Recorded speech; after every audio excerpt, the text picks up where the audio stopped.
Hello friends, स्वागत करती हूँ आपका अपने इस चैनल पे। और आज का जो टॉपिक है वो है दशा संधि।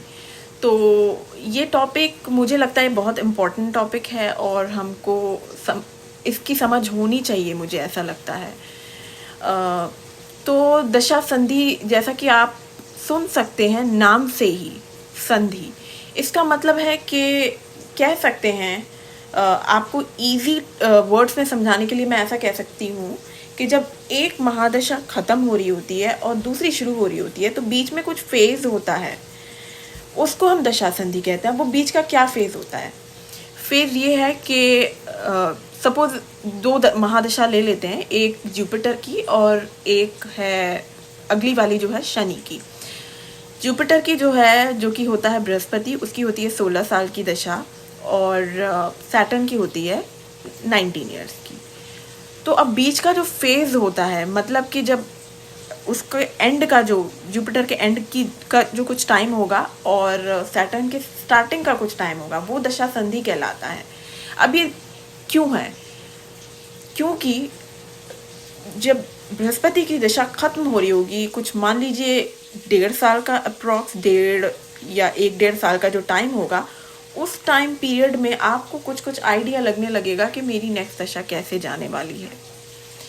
तो एंड का कुछ 1 से 1.5 साल और शनि की महादशा का शुरुआत का कुछ 1 से 1.5 साल, अप्रॉक्स कह सकते हैं 3 साल का जो पीरियड होगा, वो हमारा दशा संधि का टाइम होगा। इस टाइम में हमारा जो आने वाली दशा होती है उसका असर आने लगता है धीरे धीरे, और वो पूरी तरीके से तब आता है जब हमारी नेक्स्ट महादशा जो कि शुरू हो चुकी है उसका 1 से 1.5 साल का वक्त बीत जाएगा।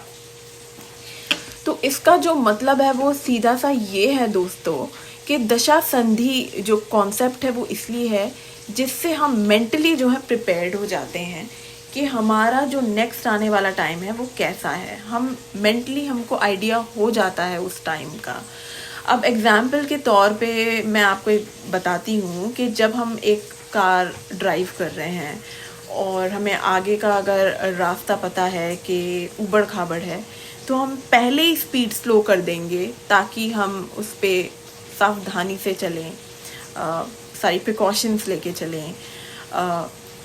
मान लीजिए आगे का रास्ता स्मूथ है, हम धीरे धीरे एक्सीलरेटर देने लगते हैं, स्पीड बढ़ाने लगते हैं, राइट। तो उसी तरीके से जो दशा संधि है, धीरे धीरे जो है जुपिटर का जो इफेक्ट होगा वो कम होने लगेगा एंड में, और सैटर्न की तरफ ज़्यादा होने लगेगा, क्योंकि वो हमारी जो है नेक्स्ट महादशा है। तो इसको हम कहते हैं दशा संधि। अब मैं आपको ये भी बताऊंगी कि दशा संधि कैलकुलेट कैसे करते हैं। अब सपोज जो है 16 ईयर्स तो हुए आपके जुपिटर के और सैटर्न के हुए 19 ईयर्स, तो टोटल हुआ 35 ईयर्स। 35 ईयर्स का आप कुछ 10% निकालिए कितना होता है। तो जो 10% पीरियड है वो जो है दशा संधि का होगा। मेरे ख्याल से अप्रॉक्सीमेटली मान लीजिए 40 मंथ्स का टाइम पीरियड होता है ये। तो 20 मंथ्स जो है लास्ट के जो है जुपिटर महादशा के, और 20 मंथ्स जो है स्टार्टिंग के सैटर्न महादशा के, वो हमारा जो है दशा संधि का फेज़ होगा। तो ये एक मुझे लगता है दोस्तों एक बहुत ही इम्पॉर्टेंट टॉपिक है और हम सभी को इसकी समझ होनी चाहिए।